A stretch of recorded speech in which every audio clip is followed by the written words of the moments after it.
Red Notice. An Interpol-issued Red Notice is a global alert to hunt and capture the world's most wanted. It's on, baby.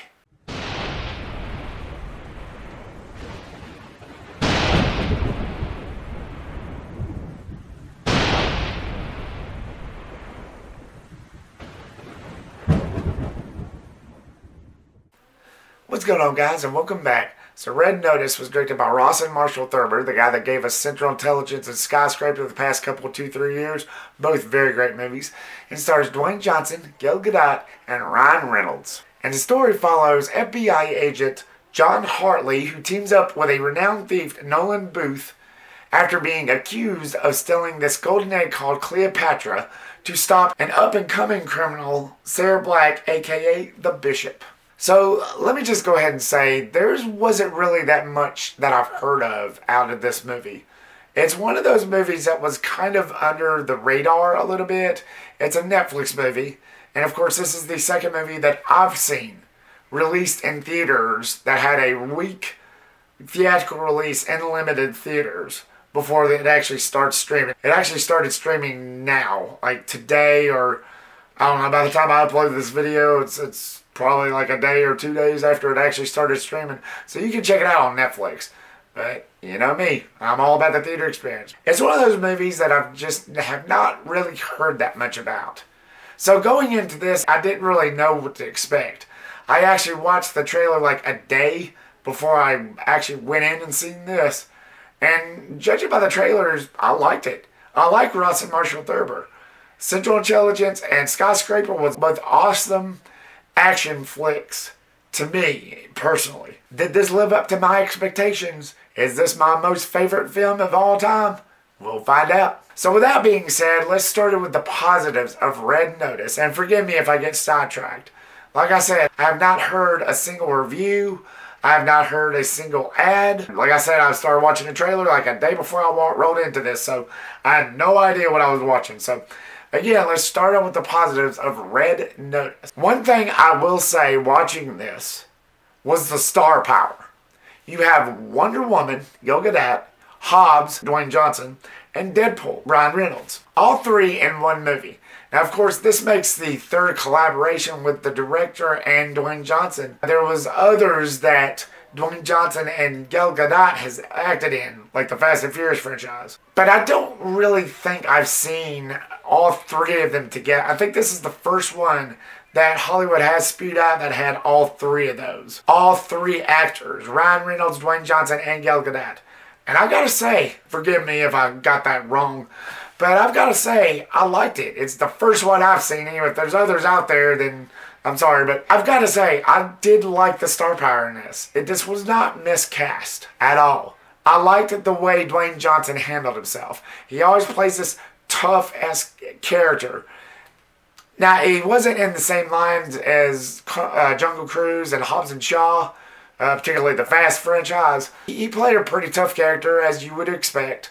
Ryan Reynolds, he was his usual goofy self. And Gadot, she's just a knockout. Yeah, I don't mean that in a sexist way, but she is a good actor. She's a good actor, whatever you're supposed to say. And the chemistry between these three, especially Dwayne Johnson and Ryan Reynolds, was actually pretty good. Not as good as Jason Statham and Dwayne Johnson. They did a pretty decent enough job. They showed the right amount of comedy, sort of in a way, but again, it was well done. And I like this whole story. Basically, you've got this golden egg called Cleopatra that is out there, and nobody knows where it is except for Ryan Reynolds' character. And you have Gadot, who's this up-and-coming criminal who also wants it, and this FBI agent who gets framed at the beginning of the movie and gets sent to the same prison where Dwayne Johnson's character put Ryan Reynolds' character. So they're kind of forced to work together. You know, Dwayne Johnson wants to clear his name. Ryan Reynolds wants to just get out of that hellhole that they were in. Then you have Gadot, who goes up against them. So it's kind of like an enemy of, how's that saying go? The enemy of my enemy is my friend type of thing. So I like that. That's what makes the story good. And particularly the comedy as well. It's got to be said. The way this movie was shot, it wasn't bad. You know, it looked beautifully done. This was one of the most expensive Netflix movies done. Behind Six Underground, Red Notice was the most expensive one that they have put out there. And you can tell with Red Notice. You can definitely tell. The coloring and the lighting and just, it looked really well done. It looked really good. And I seen this in theaters. You know me. I bitch about it all the time. I'm all about the theater experience. It's one of those big cinematic experiences that just fits perfectly in theaters. It's not like your basic, typical Netflix movie. You got the star power, you got the great story, and you got the great action. It's just that cinematic enough to work in theaters and for you to have a good time there. Because of that, I did appreciate it. I did appreciate it a lot more. The sound effects, all around look of this film, it benefited a lot better being shown in theaters. And I'm so glad my theater chose to play it. It's just, it was amazing. It was pretty cool. I don't know how much longer this is going to be playing in theaters because we got Ghostbusters coming out next week. But, if you get a chance, if you get free time, go see it at your local theater. Support your local theater and go see it. You'll just have a really great time just for the experience. Even though I know most of y'all got Netflix, y'all can stream it. That's fine. But the theater experience turns it up a notch. And they also did this whole joke in the third act where they kind of compared it to Indiana Jones. Now, I don't know about y'all, for those of you who've seen it, but that's what I got out of it. You have this golden egg that everybody's trying to get to. And it's like one of those artifacts that Indiana Jones could have, they could have thrown this kind of storyline in an Indiana Jones movie. Because the way the third act played out, them trying to get this artifact, and who was Indiana Jones? He was an archaeologist / professor who finds these mysterious and yet supernatural type things, which this golden egg wasn't supernatural, but still, it's just something that I could have seen Indiana Jones chase after.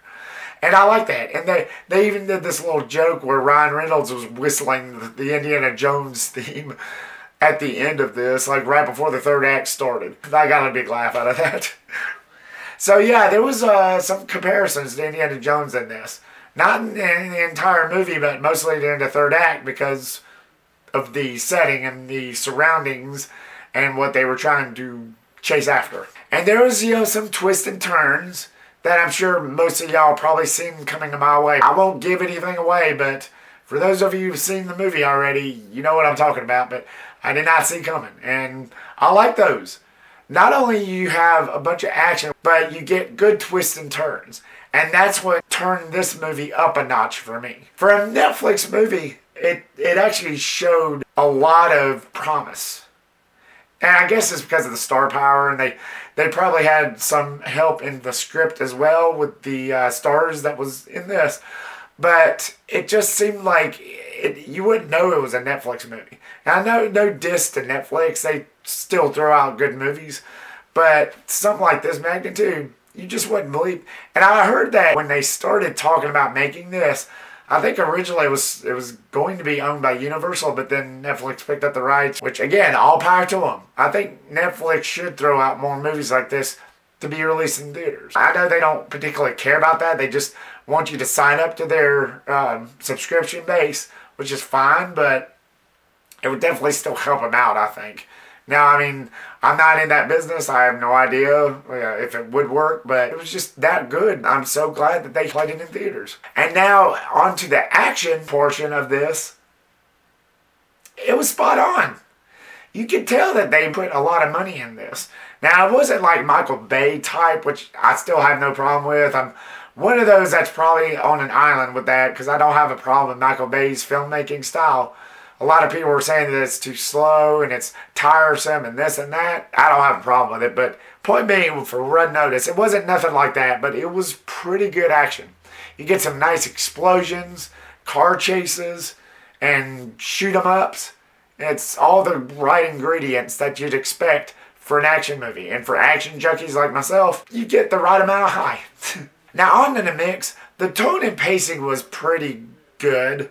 But I do admit that there was some spots in there where it kind of made me turn my eyes a little bit. But once the action and the all-around excitement started, there was like certain moments where they could have picked up the pace. But as soon as it did, it made me forget about all that in an instant. And unlike Hobbs and Shaw, between Dwayne Johnson and Jason Statham, I do admit the chemistry now, although I like the chemistry between them, I already put that in the positives. I didn't feel like the comedy was as strong between Reynolds and Johnson. They could have improved it a little bit, but again, there was some moments in there. And now on to the negatives. I felt like the first act was a little bit rushed. I didn't really feel like the setup was... I felt like that they rushed it a little bit too much with him getting accused and then thrown into that foreign prison. I didn't feel like that they took their time with that. For me, that was, okay, whatever, now let's get to the action. It's just, I'm not saying that it was slow. It's just something that I wish that they could have done differently. But all in all, guys, Red Notice is definitely one that you should check out, whether it's in your local theater, if your theater is playing it, which is highly recommended by yours truly. Or you could stream it on Netflix. Either way, I think you'd have a good time with it. It's good, it's fun, it's action-packed, it's a good story. Especially with all the Indiana Jones quips that you find at the third act. Red Notice, have you seen it yet? What did you think of it? Was this your favorite Dwayne Johnson adaptation? Did you like the chemistry between him and Reynolds? Did you like Gadot, who's a definite knockout? Again, not trying to be sexist. Did you like the action pack? Or would you prefer something else? Was this not your favorite film? Leave me your comment down below and give me your thoughts. Thank you once again, guys, for watching this video. Like, subscribe, comment, and share as always. And I will see you on the next one. Peace.